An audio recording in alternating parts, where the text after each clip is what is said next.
Go. Okay. Oh, fuck.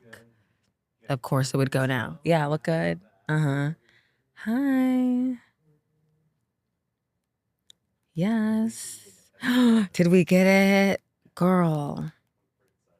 I'm excited too now. Yeah, no, totally. I'm chill. Got my notes set. The way we needed last season. Exactly. Testing. Thank you so much. Look at this. Teamwork.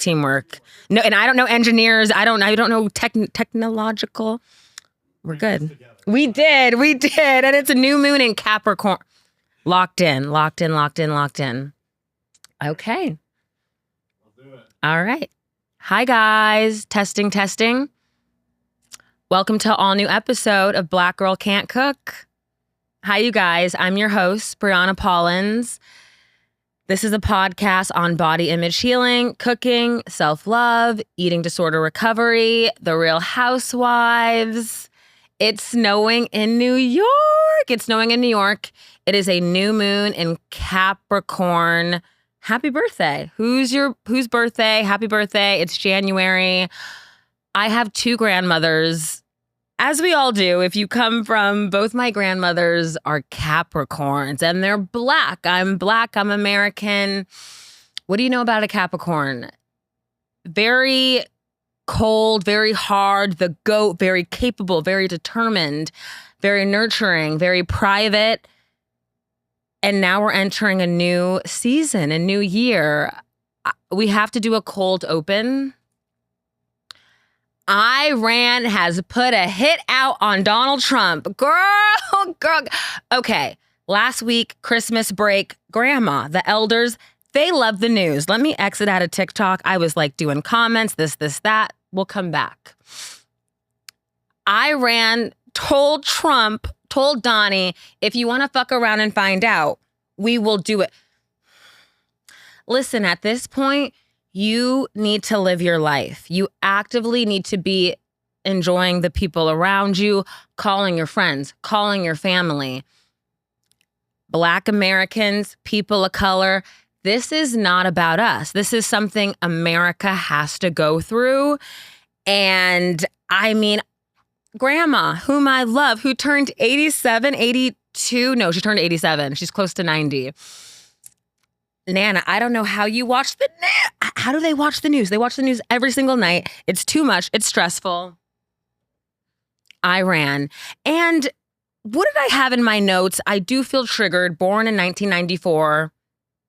What does war, Iraq, the government, what does it come down to? Money and oil and bodies and like the hurting of women and children.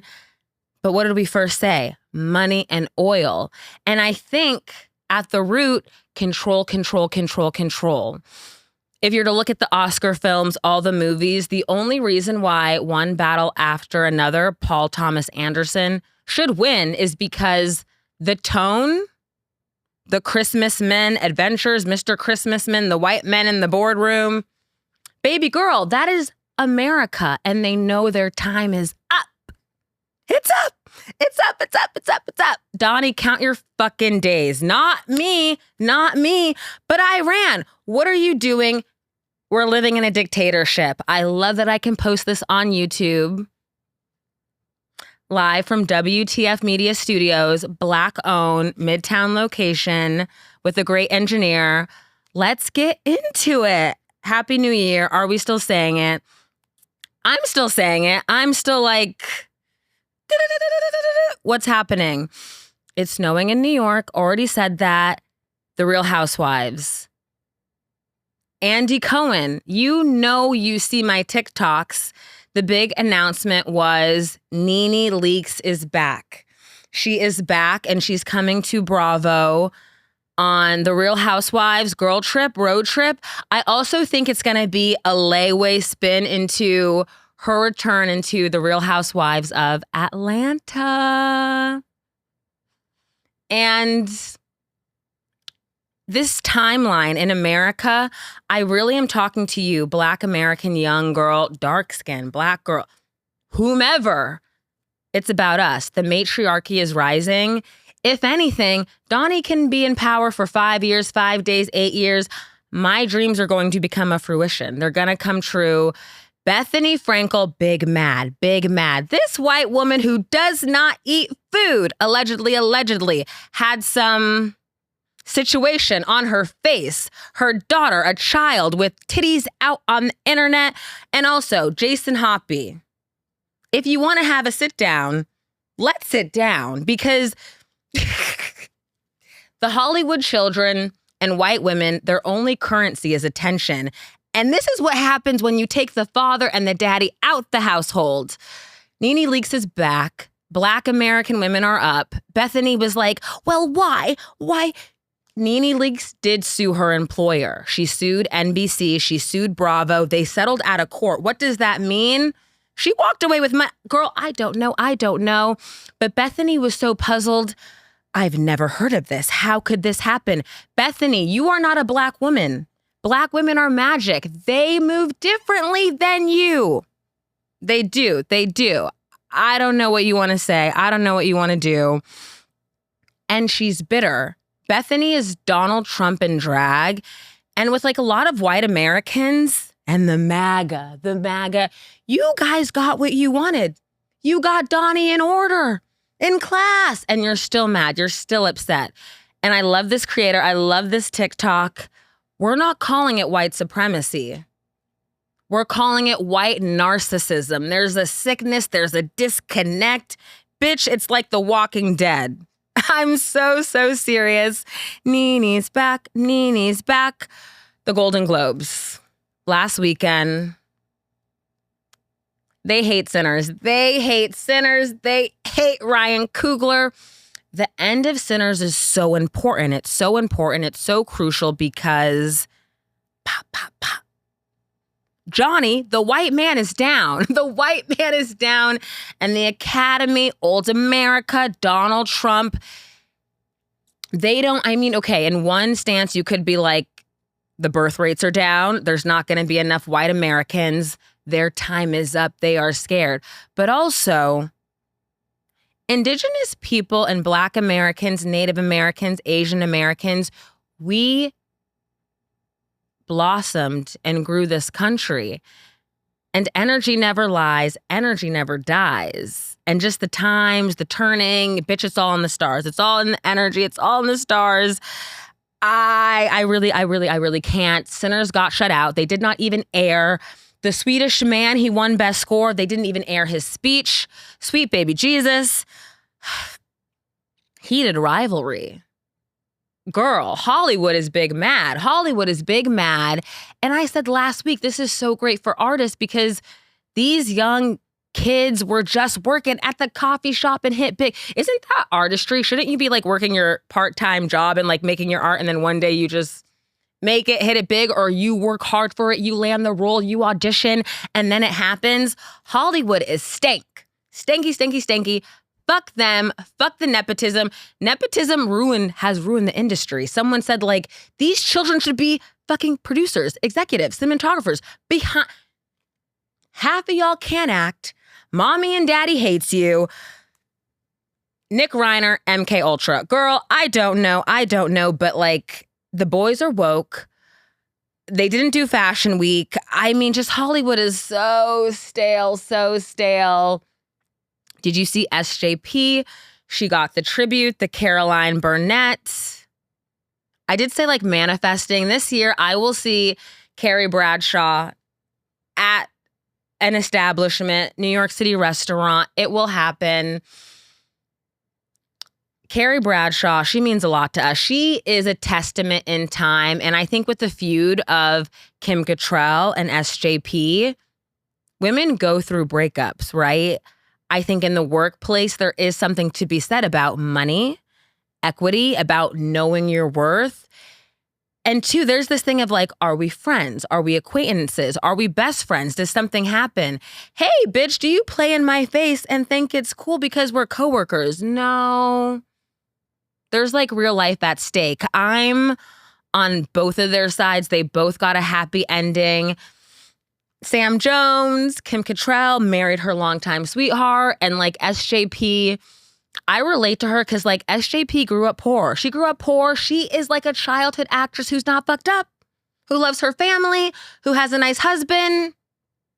Girl who like has the dream in a sense of like, I just want to go out and eat fine dining every night. If I wanted to, and what real wealth looks like to me would be like eating out every night in New York City. Would I want to? Would I do that? No, it gets old, it gets stale, home cooked meal. Bitch, they're poisoning us, they're feeding us human food. But in a sense, like her story, it's so American dream. It's so American dream. And look at Substack. Everyone is Carrie Bradshaw. Every girl, your favorite girly pop, everyone is a Carrie Bradshaw. It's incredible. Did you watch her speech? They are making Tiana Taylor the magical Negro. The magical Negro of one battle after another. I didn't even catch her speech. I don't want to catch her speech.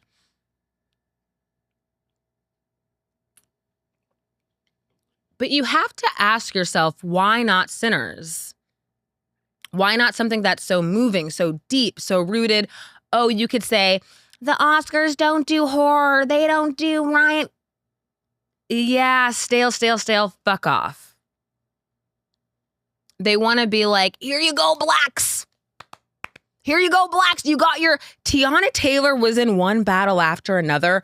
For bitch, maybe 30 minutes, 35 minutes at most, not 40 minutes. Girl, that voiceover at the end was 5 minutes. What the fuck? Hollywood is playing in our face. It's not making sense. It's not making sense.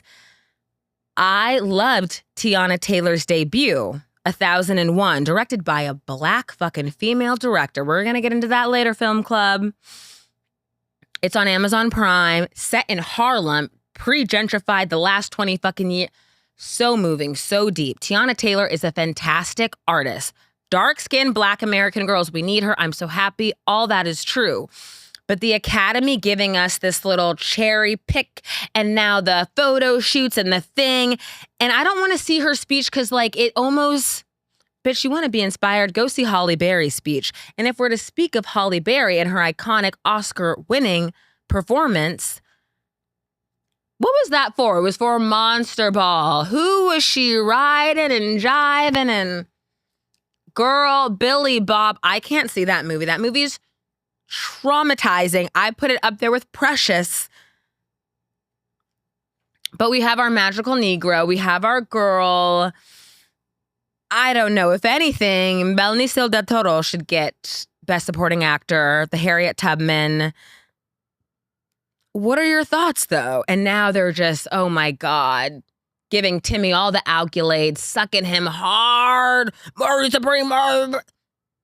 And see, this is why I literally was like, you guys, I have to see it before the hype because, and I'm happy I did. My feelings haven't changed. Girl, these white boys for the culture. I can't do it. I can't do it. Can we talk about dating apps? Can we talk about dating apps?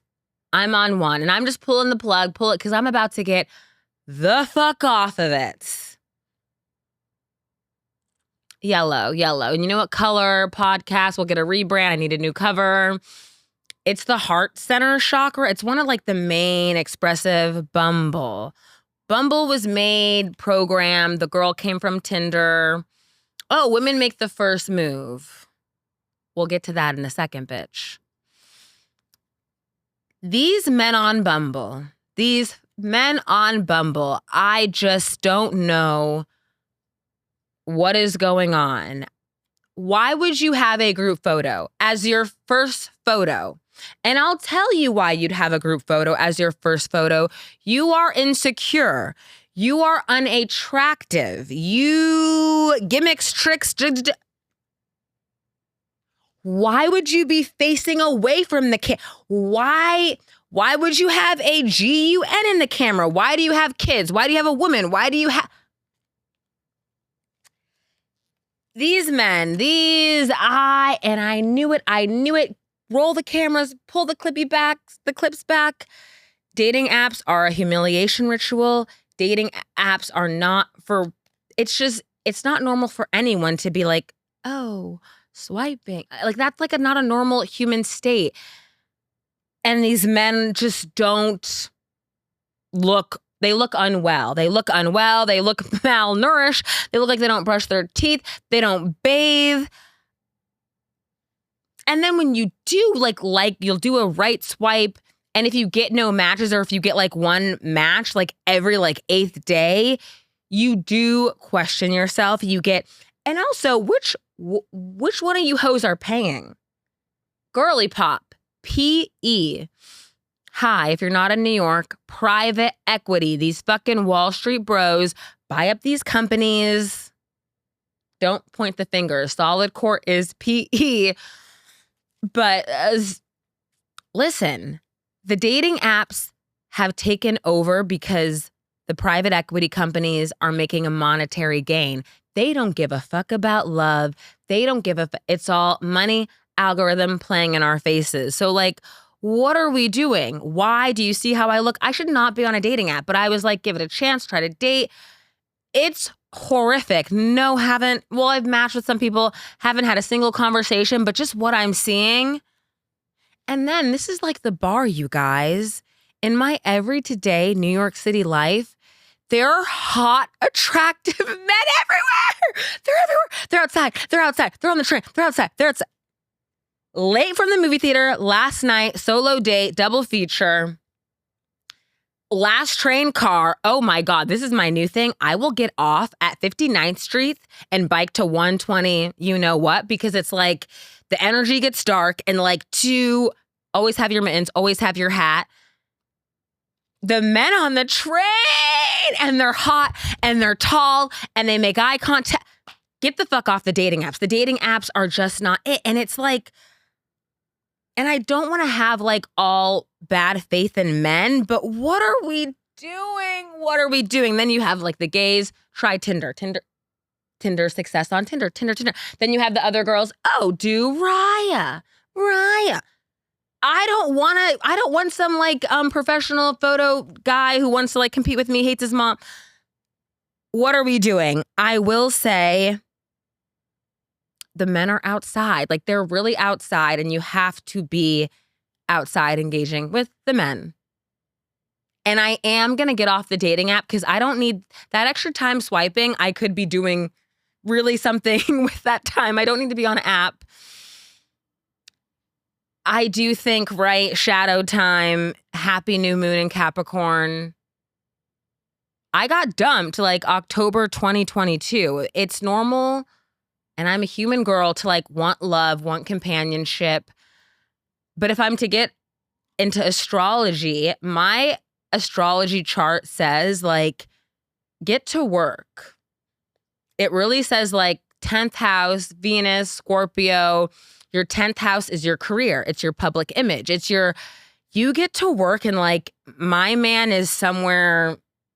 And 2, it's also giving, he will find me. I do like being out in spaces and places and spaces to like learn how to talk to boys, be engaging, talk to men I'm not always attracted to, just talk to people, right? But at this point, we got to get off the apps. We have to get off the apps. And the hot men are outside. They're outside. I'm almost at 11K followers, TikTok, climbing up. I need to learn how to monetize. Don't know. A lot of new followers. I do want to come back and change my stance on the GLP-1 and the medications. And oh my God, every fucking swipe I do, it's Serena Williams. And I think as a Black girl, and these are my feelings, this is my fucking podcast. You don't like it? Toodaloo!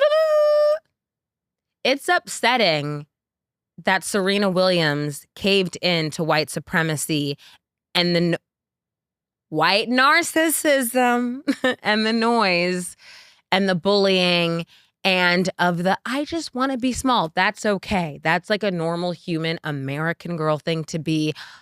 I want to shrink. I want to. Oh my God, look, like and I can say my arm looks so fat. Bitch, shut the fuck up. That's normal. What's not normal is to not have anyone that looks like you in the public facing eye, just to see the whitewashing of our idols and the advertisement. That being said, my mommy, not outing you, she was on a GLP-1. I was just like, don't do it. Like, we don't have enough research. What are you doing? And she got off it. She's doing natural stuff, talking with a dietitian, getting active in the gym. I don't want to shame you if you're on that journey. Then I have friends, TikTok followers who are getting off of it. Your story is going to help someone. I think for me and my platform, it's heavy central on the natural girls. Work out, go on a walk, do your own thing. You don't need any substance. You guys, what if this all goes up? What if we lose power tomorrow and you don't have access to things, right? COVID was such a mind fuck. And it was such a great wake up call for me because it was like, oh, the government hates you and the government's never going to take care of you. So how are you going to take care of yourself?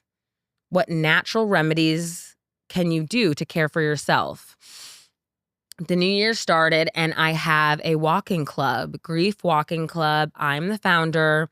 We meet in Central Park, Bridge 28. It's right in front of the tennis courts, Monday through Friday, 9 a.m., Saturday and Sunday, 8 a.m. I keep like going back on the time, and I know you guys see on TikTok, but it's like, I want you guys to have a life. One lap is 4.28 miles. We take a lap around the Jackie Onassis Reservoir. I feel deeply connected to her because my grandma, who was a Capricorn, Grandma Tanya, she also lost her husband, my dad's dad, similarly, tragically. And just the roots, the regalness, blackness, we love them. A walking club, Saturdays and Sundays, it's 8 a.m. because I want you guys to have a life. I want a life. By 10 a.m., I want to be out of workout clothes. Monday, Saturday, Sunday, I don't want to be, I'm not in my 20s, the go-go girl of like workout, fitness, brunch. I want to live my life. I want to put on a fucking dress. I want to go out, be social. I don't want to be working out. I don't want to be working out, bouncing around with like a chicken and my head cut off. No. Come to my walking club. You girls are grieving. You girls say you want friends. Come to the track. And that's totally okay if you want to come when it's warmer. Come whenever. Monday through Sunday, Monday through Friday, 9 a.m., Saturday and Sunday, 8 a.m. And of course, I upped the antiques because I was away for Christmas break. And this little white boy on TikTok, he also has a walking club. Do it. There's plenty. TikTok, no one is you. And that's your power. No one's you, that's your power. This Cutwater's fucking not bad, but kind of strong. I want to talk shows and movies and films. But before that, ending with body image. A lot of new followers and a lot of people. And my mom was like, tell us the story of like your body image and your relationship. And I'm like, oh, cute, nice. I would just have to say, graduating high school, doing sports, I was going to go to college and I did not go to college. All my friends were going to ASU, Northern Arizona State, and I did not go. My college rescinded the offer. I got very depressed. I was home. I was watching HGTV. And, you know, my dog, our childhood dog who passed away, Penny, I just started running with my dog, Penny. Started running, would run every night. And something about Arizona, the climate, I tell people it's a dry heat. If you're a New Yorker, you know. If you're in the South, the humidity, the wetness, the like wet ass swamp. Arizona, there's central AC everywhere and it's a dry heat. Like the dryness doesn't feel, 110 is not that bad. Shit, 115 is not that bad either. So running at night with my dog, that was so therapeutic. Come like spring the next year, a lot of my friends, and this is like 2014, 2013, we graduated high school 2013. And you just had to go to college. There was no other, do this, do whatever. I would tell everyone, took a gap year. I don't know, There was only one straight way to do it. And if you did anything else, you were looked at, you were ostracized. It was not okay. And I had a lot of insecurities with a learning disability, already low self-esteem, self-worthiness. So taking that gap year, come spring, having some girlfriends who had moved back. Being from a small town in Arizona, it was really like either you went to college, you did the sorority, then you came back, you're popping out babies, you stay there forever. Or you go away to college, like it's very bleak. Everyone's the same, if you catch the drift. And I just like knew I wanted something more for my life. And I came to New York. I was working at Starbucks. Once you work at Starbucks a year, this was the thing then, you can transfer anywhere in the world. Is that not sick? Like literally anywhere in the world. And I tell everyone, yeah, Zionist, Israel, blah, blah, blah. And I still love seeing Black people at the company because it's the best in terms. Well, also, I really don't know the update because like they have a new CEO, but in terms of benefits, security, babe, we're in a dictatorship. Maybe like go to your local Starbucks and ask for a job if you're like dire and in need. Or it's Blank Street Coffee, and that's PE, private equity. It's like pick your devil, pick your poison, or go to a mom and pop. I don't know. Moved to New York. I started running, and I would do like 2 a days at the YMCA Bed-Stuy. I'd go to like a bar class at the Bar Method, and I'd run. And all I can say, when I moved to New York, I had to get off Adderall because like I could not get the prescription transferred. And that was a crazy come down from being like 9 years old to 19 to like 20 to like be on Adderall, to be on extended release, to be on just like a very hard, interesting thing. And coming off of it, I know my blueprint. I have a lot of energy and I'm very expressive. And I need to kind of feel tired at the end of the day. So doing 2 a days, running at the YMCA, like a 5K, 3 miles, going to bar class. I think during COVID, the body image and the start of the podcast totally shifted because a lot of girlfriends were like, oh my God, I have an eating disorder. Oh my God, I hate myself. And I'm like, what? That's just you. I can't relate. While like me, myself struggling, doing my own thing, my own internal battles. And I love one of the questions I ask. It's number 8. It's what body image issues have you struggled with in your life from adolescence until now? And I would say one would just be feeling uncomfortable, like in my body and being tall, having a lot of my girlfriends who are like small, white, petite. That does something with you psychologically. Having a lot of boys like look at them and not look at you, pay any attention. That like does something. And then I feel like you always carry that little girl with you. It doesn't matter what we look like now in human form. Like there's a level of insecurity and weakness that you carry. So COVID, being in love, back still running. I was running on the track. I don't run now anymore. I don't run now. I'm 31. I feel like if I am a mother, I'm going to be a fucking old mom. I'm not fucking up these knees. These New York runners are insane. There's that cool place, High Mile Run Club, but they play shitty music. I was running COVID, Astoria on the track, 5 miles. It was incredible. It was electrifying. And it was like life or death because we thought the world was ending. I knew like, gosh, for 2 hours, I have to get out of the house, the apartment, so small, me and that person, we lived together. And I think now with grief and then the grief of a breakup, the relationship with my body has changed, but I just like was sick down with the flu this last week. You really realize the strength of your body and the power to change your relationship with your body. The stats of young girls in America hating themselves, hating their bodies, it's horrific. It's so sad. You want to blame people, but how can you start with yourself? You can accept yourself. You can accept your body. Right now, when I move, it feels good. It's like a release. I know when I take a dance class, Tracy Anderson, I'm extending, I'm pushing out the energy, the grief, the fear, the hatred. And movement is medicine. I love my walking club, and I'm trying not to look at it for like monetary, for like accolades and gain and followers. Like it's simply for me to go cry and walk because my brother is dead. And that's awful. That's fucked up. It's hard. It's a holiday weekend. It's been a weekend of like, you want to say numbing, but here and there, touch and go. My mom opened the police report 14 months later. Angel numbers. I don't know, fam. She did it with her sponsor. Shout out. We love her. But I'm so proud of my mom. I love her so much. She's moving her body. She's exercising. But really, as a Black woman and the stats, Black women in the workforce losing their jobs, she has prioritized her well-being. She got out of an awful, shitty work environment. And she's such a great example. She's such a great example. And she's a beautiful mom. And that makes me so happy. Let's talk TV. Let's talk movies. Are you guys watching Industry? Industry is back. Industry is this show on HBO. It's like finance meets Succession, meet Best Friends.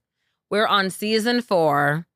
I go live on TikTok every Monday, 7 p.m. with my little brother. Wait, I have to go live 2 more times until they're like, okay, you can like have guests on. So phenomenal. I went live. It was fun. It was good. People engaged. Well, one girl engaged, but like, guys, I took notes because like then we go over the show. Are you watching Industry?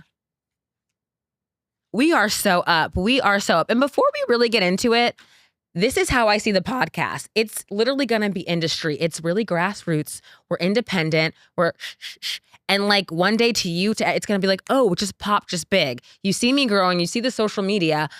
But it has to be like you're making art simply for yourself, right? You're making it for the message, for the tone. You know your demographic. And it's not for anyone else. It's tunnel vision. It's also like keep your eyes on your own fucking paper. And I'm very excited. I'm very excited. I love this show. I love the racial tone. And I love the best friend drama of it all, of it all. Girl, the internet was talking. They were like, the quotes, so many quotes. One was like, oh, her ex-boyfriend was like, her pussy is like pink like bubblegum. That took me out. When the girl, she's like, I'm going to call my boyfriend. He's big. He's Black.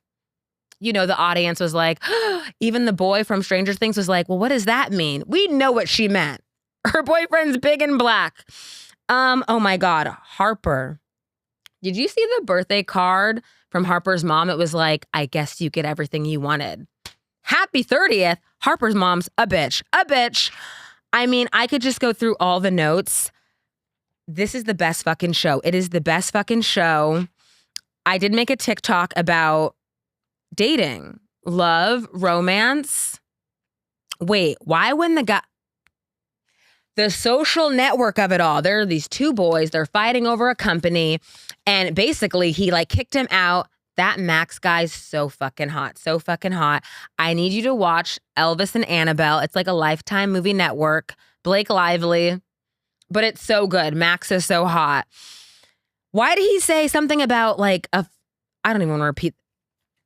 It's just so crazy. You need to watch Industry. What I like about Harper and Whitney is that he approached her. He came to her. When Harper opened that, okay, when he's like, go, what did we learn, kids? Who came first? Harper, the woman. After she came, he was like, oh, did you like the way she was like, yeah. And then he's like, can you return the favor? Wait, him asking her, so I'm already hot, already bothered. He's like, go look in the drawer. What did you think he was gonna, when he's like, go pull out what's in the drawer? And you know me, I'm not naive, but just like, I don't really I'm thinking it's jewelry, maybe cupcakes, maybe chocolate. When she opens the drawer and pulls out a big Black strap-on penis, and this finance bro wants her to pay, and the shot of Harper then, oh my God, oh, my body left my soul. Industry is a Scorpio-coded show. I loved the dialogue between Otto and Harper. That is very important and very excellent writing. They're in British, they're in London, but for the times, right? These white men think what he said about, I don't even want to repeat that word, the R word. And he's like, I'll say it again. But clock Otto and Harper's dialogue and then look at NeNe leaks in Bravo.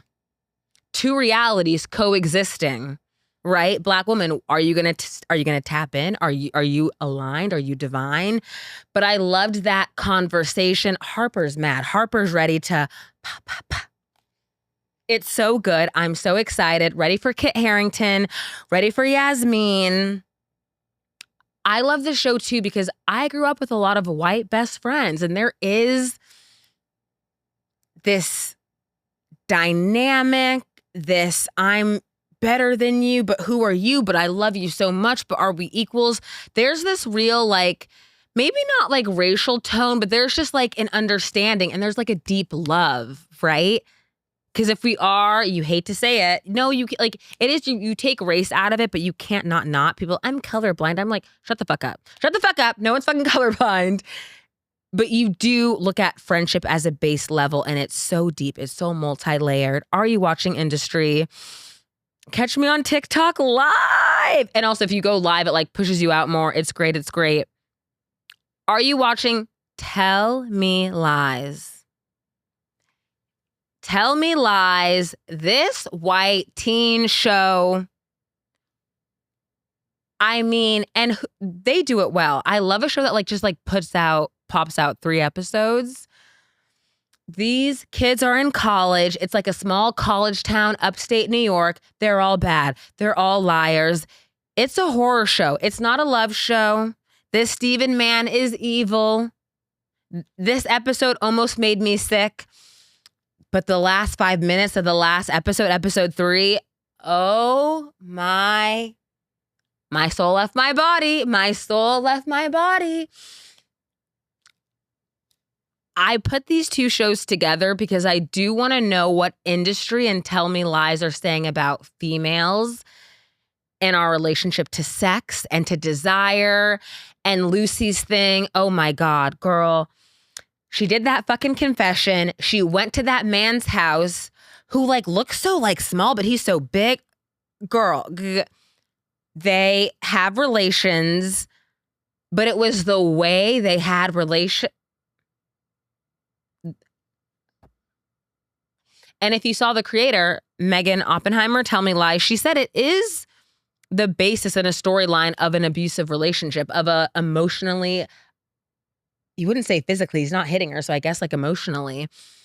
But it's so eerie, it's so dark. But what are Industry and Tell Me Lies saying about us as women discovering and exploring our sexuality, right? Like that hardness, that pleasure, that confusion.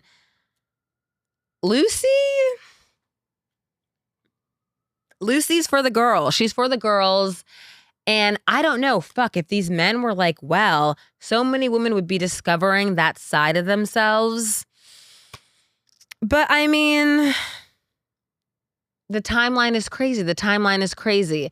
And I think college is such a tiny space and time that a lot of people, the show's like radicalized and it's very popular. And it's because people see themselves in that dynamic, and people love and they hate Steven, the villain. They love this like guy who's not attractive, but not ugly, but like mean, but hard. It's fascinating. It's fascinating. I want to talk Landman, Billy Bob Thornton. Guys, the season finale came out. I watched it this morning. And it was really sad. It was really beautiful. I feel like I'm the only Black girl in America who is defending the showrunner, the creator, Tyler Taylor. But I don't know what he was trying to do with that rape scene. We had a rape scene, or an almost rape scene, and it was just so upsetting, so disturbing. But I think what he was trying to say, the bigger picture on legacy, on being a caregiver, on taking care of your parents, I had to understand myself, like, why do I love the wife? I love the wife, Allie Ladder. And this last episode, season finale, was so fucking iconic because she's like, she told him, she's like, I win every day. And she's like, I win at life because it's the small things. It's taking moments to pause and be in awe of the small things, of the wins. I do want to talk about, I can't wait till I have some moms on.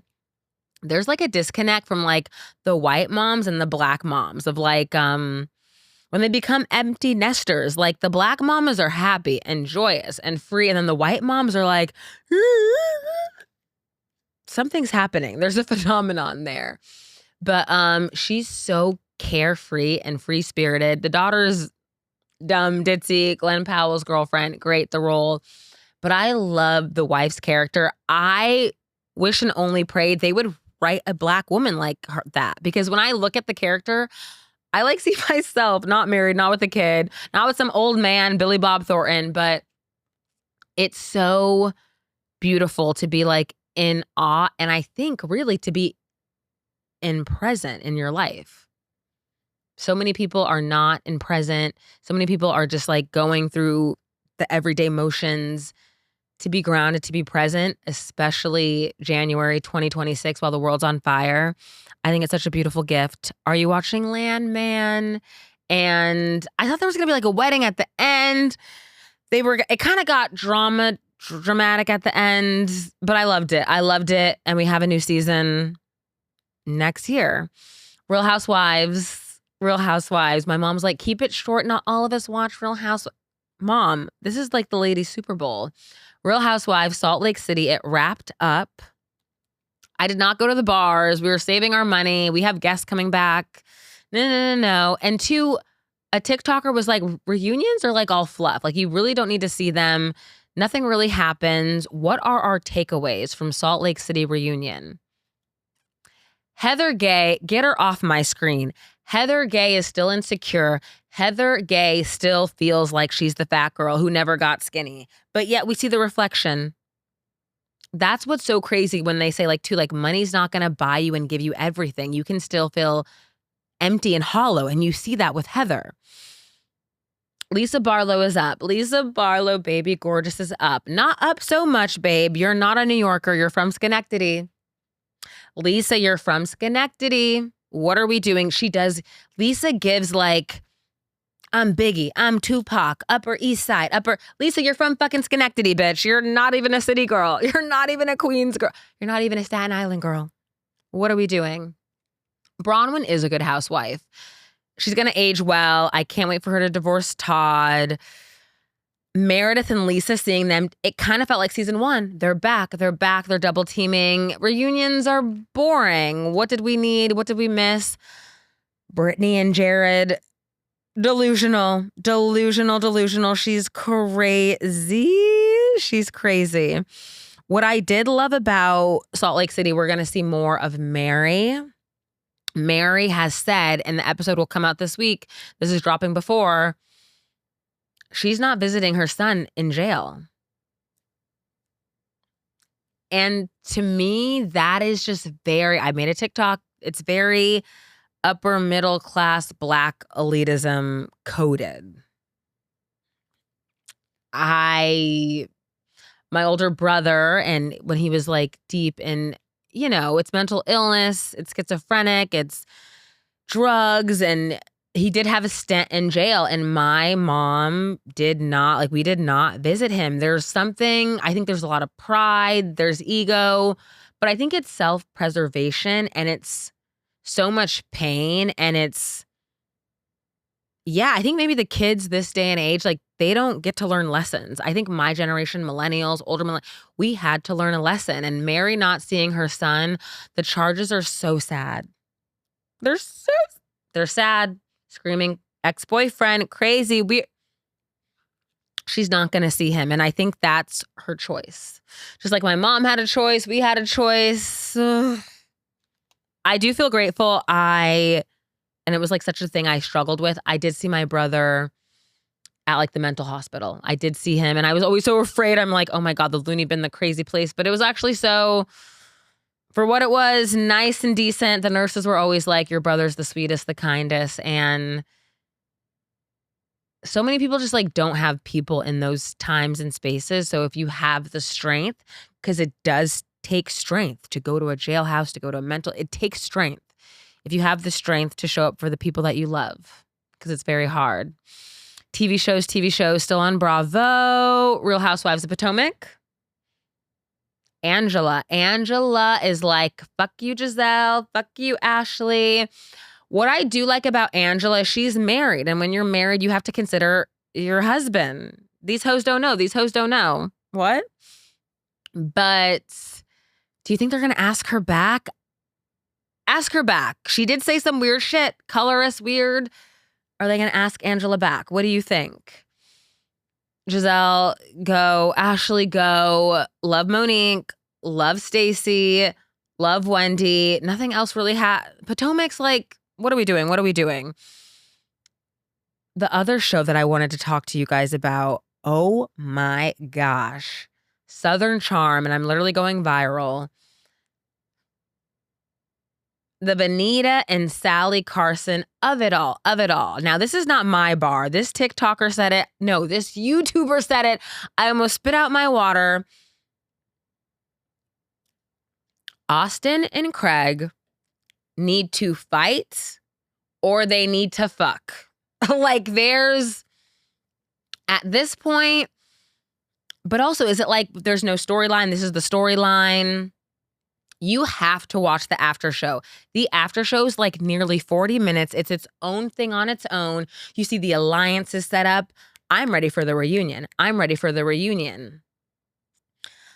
love Venita for being so honest. I love Venita for telling us her shadow and her storyline, her where she is coming from, the abandonment, the friendship.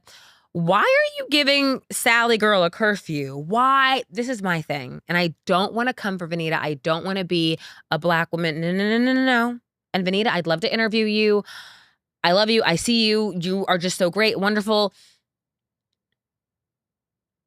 I think she knows some inner workings behind the scenes with Craig and Paige. How could she not? Sierra's her best friend. Sierra, Paige.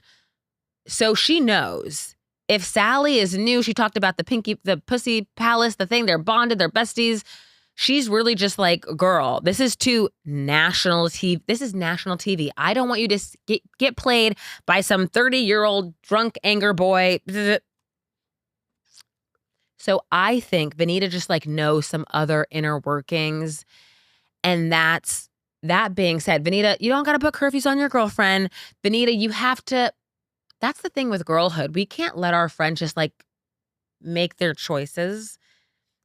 Truly, unless your friend is making a choice that's like putting their life in danger, let them make their choice. The story, I keep giving it to like Benita's playing a caricature. Like what is happening, especially with the JT thing last year. But Sally, you're no better, boo. You are no better. Now you're with Austin. You got your chickens for Craig. I will say at the after show, Venita and Charlie look the best. Their long dresses, they look so good. Why is Rod there though? Rod just seems like a buffer, like the gay hire, the diversity. What are we doing? And you can kind of see they're trying to bring like new blood, the young girls. I did really enjoy what Shep said about lightning striking. Like and at this point, I'm about to delete this fucking app. Lightning has to, like I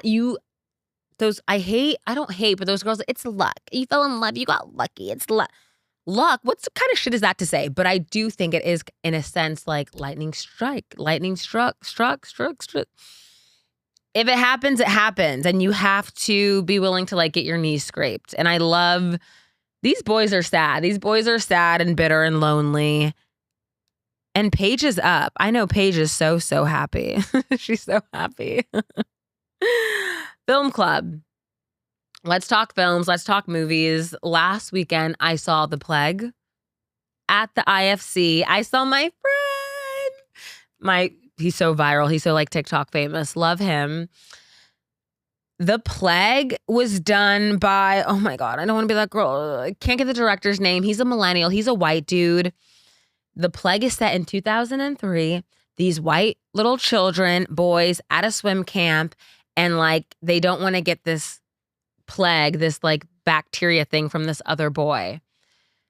Saw it IFC Saturday night, packed theater, so many cute girly pops, a good older crowd.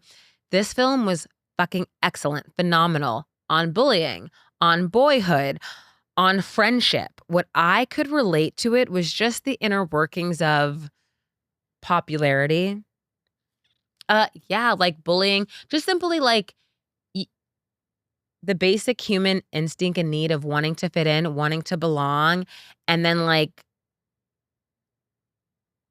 you know, it can be so sad when you're bullied and you become the bullier and like you exclude others and you become tormented and then they do it on to you. It's a very human film. I loved the shots underwater. Why are there not more movies like underwater, but of swimming, of people?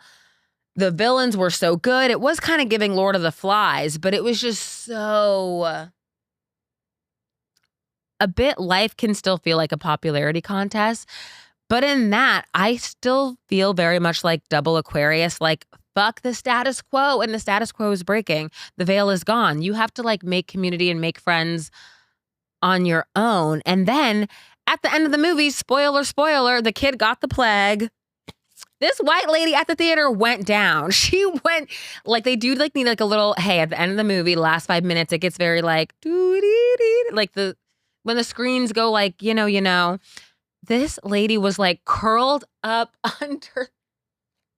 I went to secure. They're like, she's fine. I'm like, I'm going to tell someone that this lady's down on the ground. Have you seen The Plague? Please go see it. I'm sure it's going to be released now. And I love the IFC. The IFC is great. I also really got into 28 years later, 28 days later, the virus, the bug, the people. This is the thing about Black art right now in America. If there's Black art that you like and you enjoy, you have to go out and fucking support it. That's it. NeNe DaCosta, she just did Hedda. I saw it, did the review last week. That's on Amazon Prime.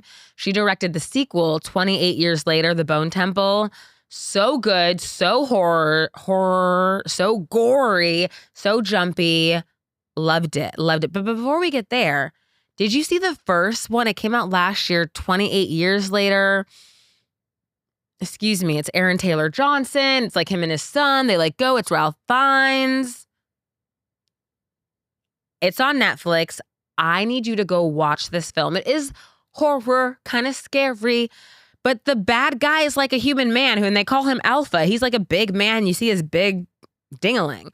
Girl, the last 45 minutes took me out 28 years later because like his mom's dying and like Ralph Fiennes is like on life, on death, and how like it's just energy and like you set it free. Like I was sobbing in tears. And he was like, you know, the best death could be is like the one that you know and like that your mom knows and she's going. And it just, oh my God, it literally had me like in tears. I wanted to cry. And then also saw the sequel Saturday, NeNe DaCosta, 28 years later, The Bone Temple. So good. Jack O'Connell's so fucking hot. Short men are up.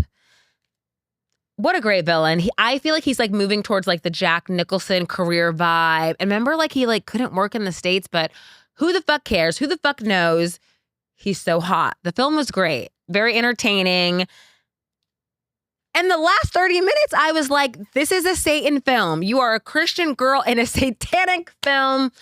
I think they were playing on it because one of the crazy characters was like, oh, he's Satan. He's Saint Nick. I was like, what are we watching? I didn't know. Over Christmas break, I watched Roofman. Roofman was so good. Channing Tatum. I love this director so much. Derek Cianfrance. It was really just giving, stop keeping up with the Joneses. He could not afford the lifestyle for his daughter. So he started robbing and stealing. But it was actually a very good movie, so heartfelt. It's on Paramount Plus. Check it out. Love Kirsten Dunst. Love, love, love her. And Channing Tatum. Blink twice. But I can't really see him straight because he's, again, one of these old dogs dating these 18, 13-year-old girl. Can't do it. Can't do it. I was at the Metrograph last night and I saw Eyes Wide Shut. Stanley Kubrick, Tom Cruise, Nicole Kidman, were they together during it? They had to be. They had to be. Film Club. This movie is, and I want to see it like every couple of years because I like it more and more. It's like a comedy. It's like a romantic comedy. What it was giving was like the Illuminati, the occult, very Scorpio, very Pluto, very like sell your child for like Essie. It was so dark. It was so dark. Nicole Kidman, Tom Cruise, they're like a New York City couple. He's a doctor. And what I thought of was Salt Lake City and how Real Housewives and how like Whitney and Bronwyn, they want to ask their husbands, well, I like doing X, Y, and Z. And I like you seeing, hey, I like when you see another guy do bop, bop, bop, bop. But Eyes Wide Shut was so much more of like all these elite people doing weird stuff, just really having sex parties, weird, crazy parties. They're in masks, they're driving, have their dicks, their penises out. It's a lot.